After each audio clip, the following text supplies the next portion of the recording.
is 0. That were charged based on credible evidence. Well, who are the other names? Give me the other names that weren't charged.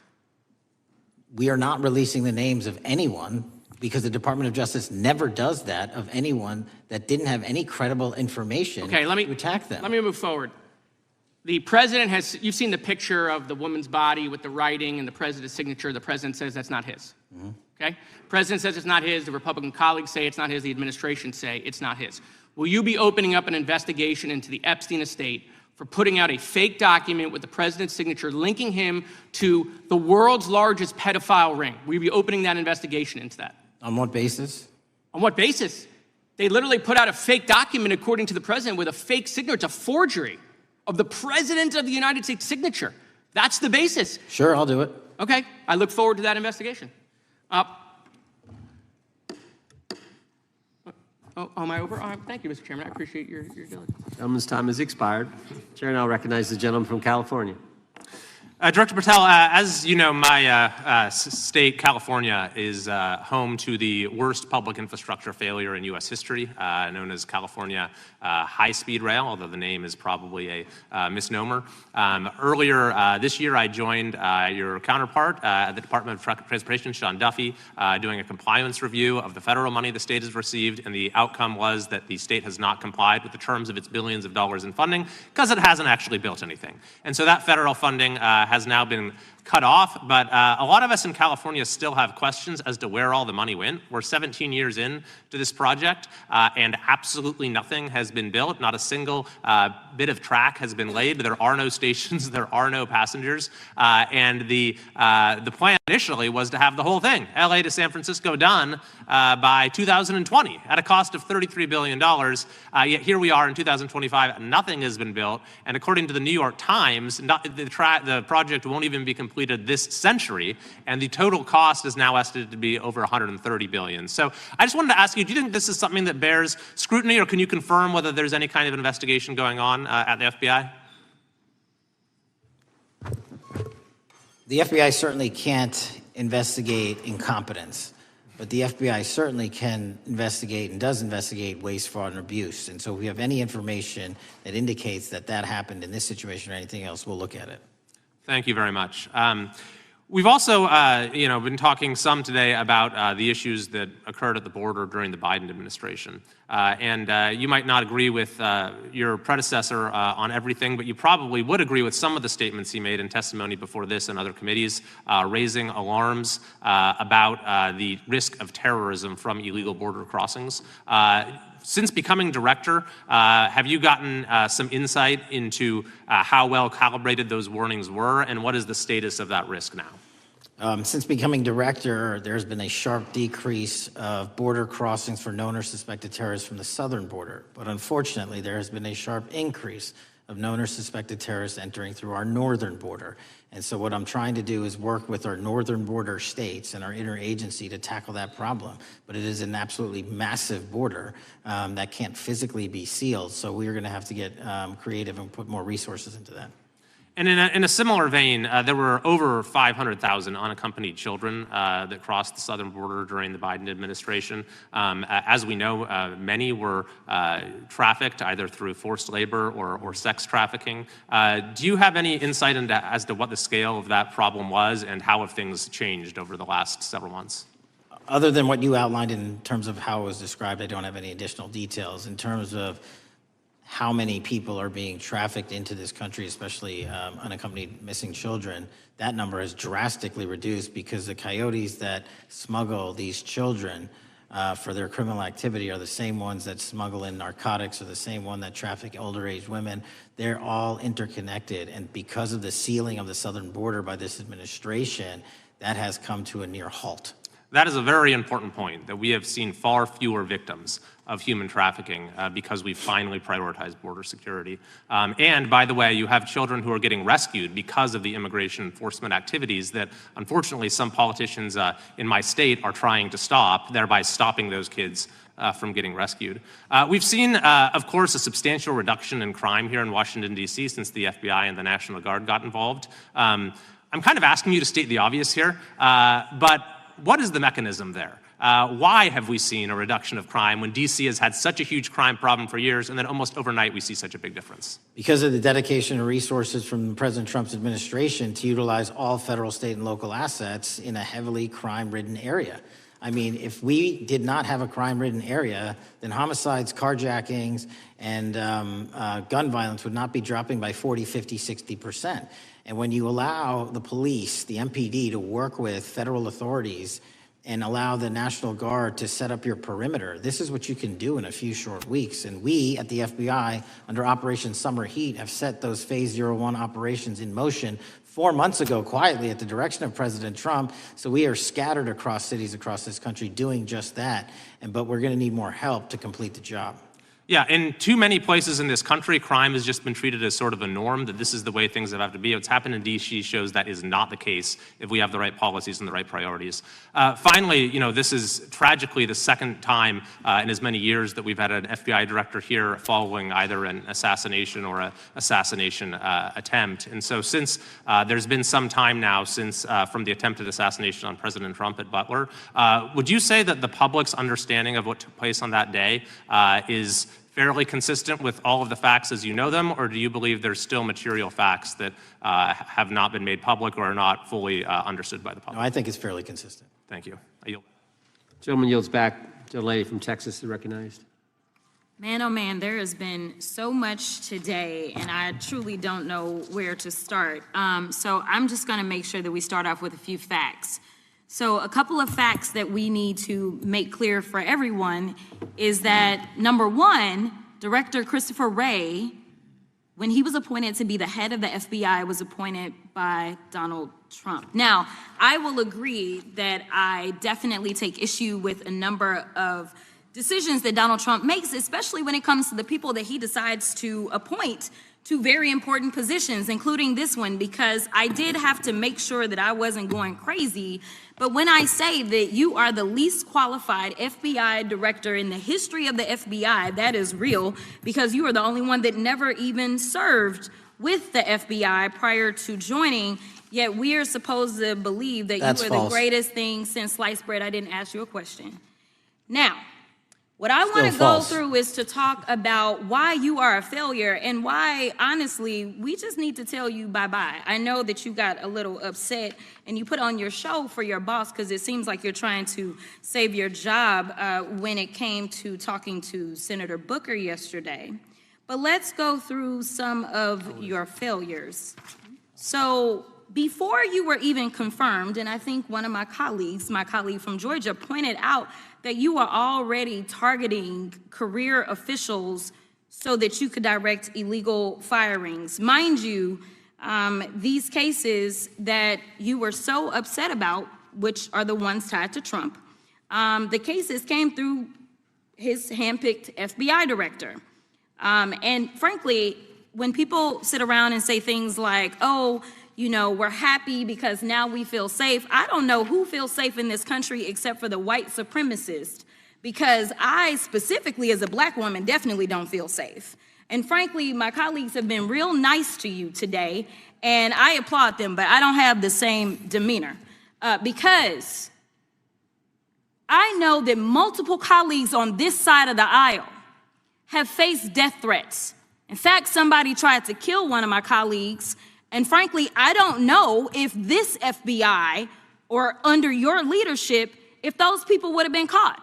I don't have any confidence in you. And if we start talking about the reasons that I lack confidence, we could start with you not just wanting to acknowledge some simple facts. Simple facts like the vast majority of the threats are coming from right-wing extremism. And I know my colleagues have tried to stress this, but I decided that I would maybe do it in a different way. Number one, I have a couple of UCs. Kim Buck, one of multiple Republicans receiving death threats for voting against Jim Jordan as House Speaker. Without objection. Another one, Republican lawmaker says she received death threats after voting against Jim Jordan in Speaker's race. Without objection. In addition, there was another one from another colleague who now is leaving Congress because they said that they were calling his wife anonymously and threatening her life to the extent that she ended up sleeping with a firearm. Without objection. Okay, So here's the deal. How are we supposed to have confidence when you're sitting up here telling the Senate yesterday that it will take you 14 years before you can get the FBI fully staffed to do their jobs? You're also now redirecting resources so that they can go and play ICE agents on the streets. You're getting rid of your most qualified people, and even when it came down to somebody that you consider to be a friend, you were posted up having some fancy dinner to the extent that you posted not only once erroneously, you posted twice erroneously as it relates to catching somebody, and then you want to go and say, let me take a victory lap. Because honestly, if it wasn't for parents deciding that they were going to turn in their child, it seems like y'all wouldn't have got there, even though he literally confessed online. So I'm confused about what it is that the FBI is doing, except for trying to put on a show for the apprentice, or whatever you want to call him.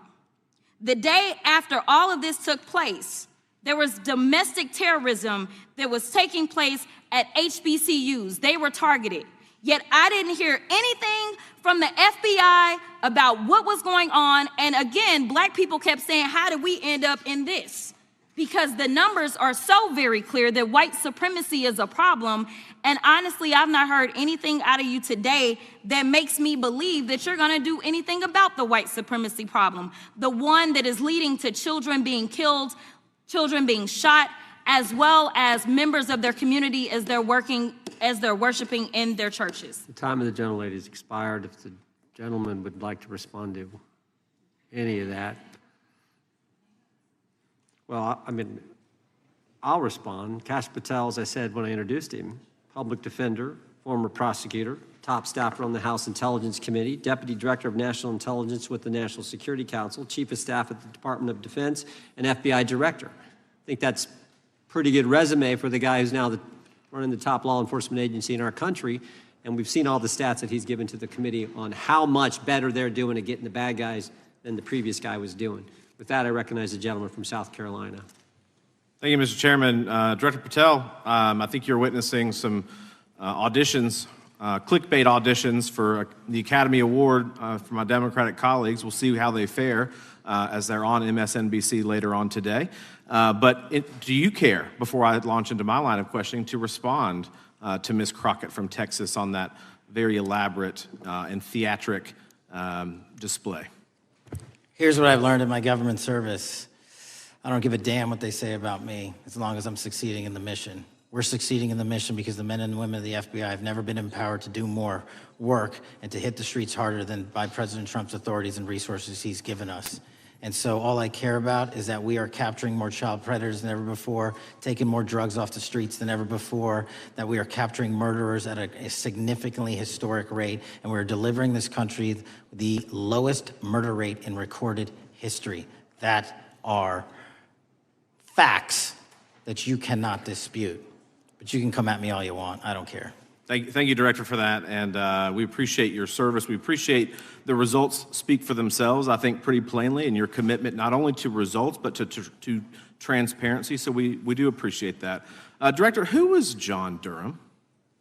He was a former federal prosecutor, United States attorney, and ultimately appointed special counsel in the first Trump administration. Correct, and there was a document that he released in his findings called the Durham Report. What was the Durham Report briefly, and what were the findings very briefly? It was every special counsel that's appointed produces a report to the Attorney General. Special counsel's Durham Report largely focused on Crossfire Hurricane and included extensive summary findings in classified and unclassified manner, and we released the classified version, finally declassifying it for the American public in this committee. Correct, and you released that in July of this year. I think so. Yes, sir.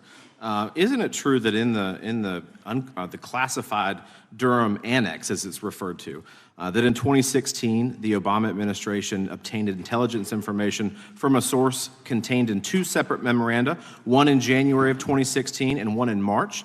The two memoranda described confidential conversations between DNC Chair Debbie Wasserman Schultz and two individuals from the Soros Open Society Foundation. Isn't that true? As written in the report, I'll let her speak for itself. In the Durham Annex in January of 2016, The memorandum noted in part that President Barack Obama intended to scuttle the FBI's investigation into Hillary Clinton's private email server and mishandling of highly classified information during her time as Secretary of State. Isn't that found in the report? I believe so. Isn't it also found in the report that in March of 2016, the memorandum also included references to the same Obama effort to shut down the Clinton investigation, but additionally outlined a plan to falsely connect Trump to Russia? Isn't that in the Durham Annex? I think it's in more than the Durham report, but yes. The memo also stated in part that, quote, the Democrat Party's opposition is focused on discrediting Trump. Among other things, the Clinton staff, with the support from special services, is preparing scandalous revelations of business connections between Trump and the Russian mafia. Isn't that also found in the now unclassified Durham Annex? I believe so, sir. According to the Durham Annex, based on analysis and translation of the intelligence, FBI analysts believed that special services could either mean the FBI or CIA, or the Trump dossier author Christopher Steele. Isn't that in the Durham Annex? I believe so, sir. When the Obama administration received intelligence in March of 2018, Fusion GPS was preparing open source opposition research regarding purported ties between Trump and Russians. The research was paid by the Clintons' campaign and the DNC. Isn't that open source and also in the Durham Annex? I believe both. Okay. And so also in the Durham Annex, which I found interesting, was the potential campaign plan was shared with high-ranking career officials at DOJ. Isn't that in the Durham Annex? I believe so, sir. The Durham Annex describes that in July of 2016, emails allegedly between Leonard Bernardo, senior vice president of George Soros's Open Society Foundation, included data providing specificity on the Clinton plan in an attempt to smear Donald Trump by falsely linking him to Russia. Isn't that in the Durham report? I believe so. And so, briefly, this additional evidence that you've unclassified and released to the American public, what does that purport to show or augment about the Durham report that you can share with the American people? Put simply, that the FBI was weaponized. Against a political campaign. Yes, sir. Thank you for that, Mr. Chairman. I yield back. Gentleman yields back. The I have UCs. gentlelady from Texas recognized for unanimous consent. Yes. First one is Russia's ghostwriter hacker group takes aim at German election. This is from Politico. Objection. The next one is Director of National Intelligence, 30 days until election 2024, which specifically states that our assessments about activities and goals of Russia, Iran, and China are unchanged from earlier election security updates, and that they were meddling. Without objection. And I've got three more. The last three are that how Russia is using artificial intelligence to interfere in elections. Moscow's attempts to interfere in U.S. and other elections are nothing new, though their tactics and strategy are constantly evolving. Without objection. The next one is Russian interference coming soon to an election near you. Russia pursues a systemic strategy of undermining elections and influencing public opinion in the West. EU and NATO countries must recognize that Moscow often acts through agents within their own borders and build resilience to such interference. And what's the source? This one is CarnegieEndowment.org. Okay, without objection. Thank you. The gentlelady from North Carolina is recognized. Thank you, Mr. Chairman. And Director Patel, I'm glad that I'm going a little out of order here because I'm going to pursue some of the things that